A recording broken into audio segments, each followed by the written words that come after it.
Ready to unlock seamless insurance for your Uber Eats deliveries? First, open your Zego app and navigate to the My Policies section. This is where your active insurance policies are stored. If you don't have a Zego policy yet, you'll need to purchase one tailored for delivery driving. Now, head over to your Uber Eats driver app, tap on your profile picture to access your account settings. Look for a section related to insurance or vehicle information.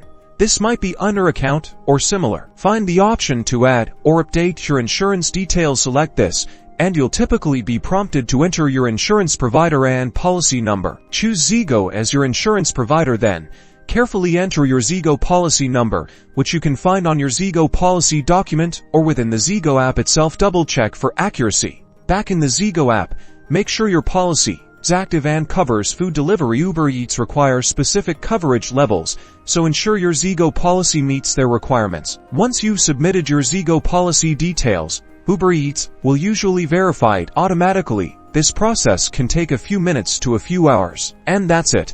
By linking Zego with Uber Eats, you're ensuring you meet all insurance requirements, keeping you compliant and covered on every delivery drive. Safe.